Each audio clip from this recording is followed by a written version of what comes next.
My name is Karen Chang of age 17.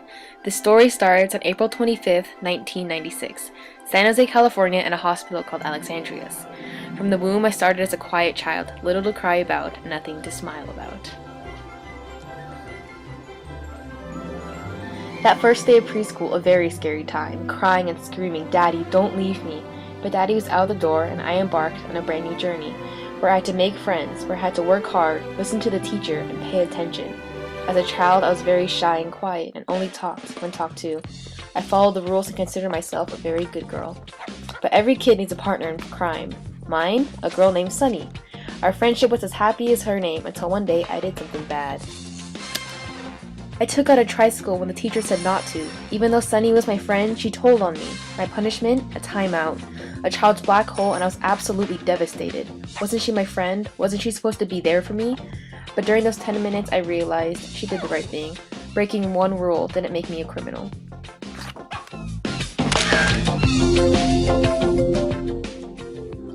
But later, Sunny told me she was moving, my best friend moving to Fremont.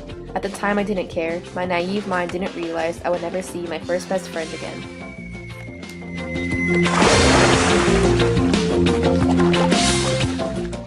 Since I was young, I found my love, arts and crafts. Cutting, gluing, snipping away at that construction paper, and putting it back together with paste. From this I found I was talented at something even though it wasn't soccer or piano. My art was always some of the best in class, and for once I could look at something and be proud.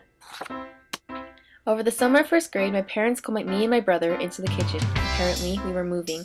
Once again, my naive little mind saved me from any grief. I left San Jose for Pleasanton and started for second grade. For a shy girl, starting at a new school is hard. The first day I hated recess, while everyone else was ecstatic to go outside. I hoped the class would never end. At my desk, it wasn't obvious how alone I was. Crying on the first day didn't make things any better. I then entered third grade. I found another friend. This girl came that year, transferred into the school. Her name was Rachel.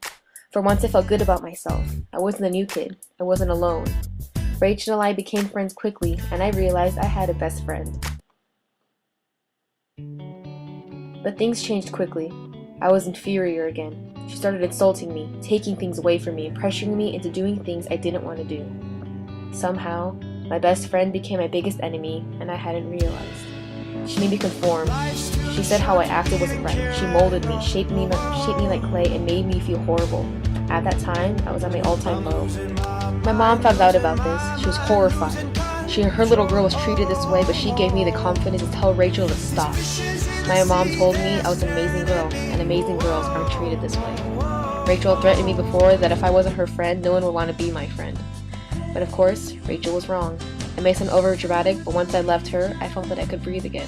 No judgments, no one telling me to act a certain way. It was 8th grade, and I thought I finally found myself. I was happy, loud, and realized I liked to laugh at everything. I'm a weirdo, and for once, I was very proud of that. At the end of that year, Rachel had come up to me and apologized. The tables had turned. I left 8th grade confident and with friends whom I loved very much, but high school hit me in a whole other level. No longer was I on top. Freshmen, supposedly we were annoying, but we hadn't even done anything. But someone helped me through that. Phoebe Liu. I had known her all of middle school but never realized how important she would be to me. She truly is my twin. She truly does finish my sentences. I've been called Phoebe so many times, our names are now interchangeable. We insult each other, calling each other lame and weird, but we know our insults are our way of saying, thanks for being there for me.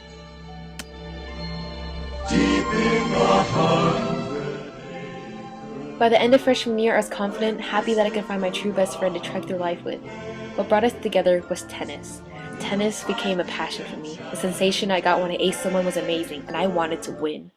I may have been wearing a skirt, but I had drive. The courts changed me, and I found a kind of determination I hadn't had before.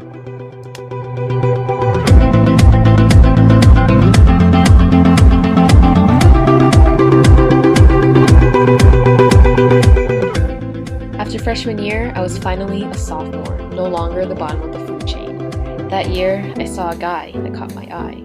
I was never the kind of girl to obsess over a guy, but I really could not help it. I had many awkward encounters with him, where someone would introduce me to him and I would run and hide. But on homecoming, I got my chance. Our wonderful friends had brought him and me together.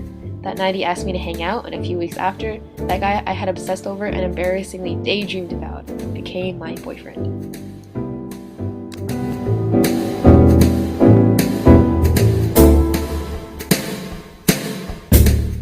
After that, my life was absolute bliss. After that, I felt like everything was going right.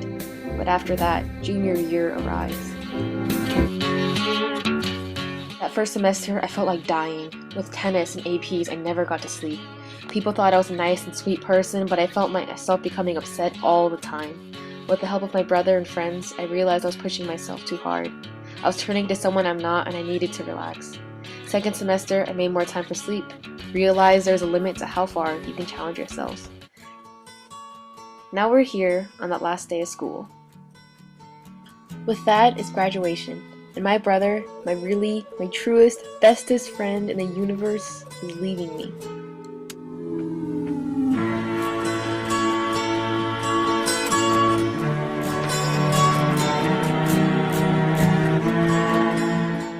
Santa Barbara is hours away. His room used to just be a few steps away. From this point, our relationship can never be the same. I'm going to have a great summer, coaching kids at the tennis park, motivating them to do something that ended up changing my life. Senior year will be hectic, but I'll be successful. In my first year of DECA, I'll be super successful, placing in all my events. For We the People, we'll cream Amador, then win nationals.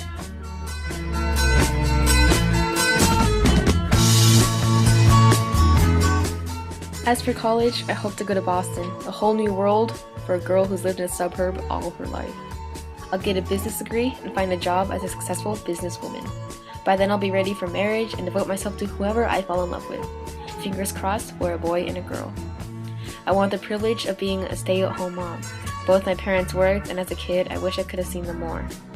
I'll watch my kids grow, cry when they leave home. I'll retire, and with so much time to kill, I'll think about if my life is fulfilled. But for now, I'm just me.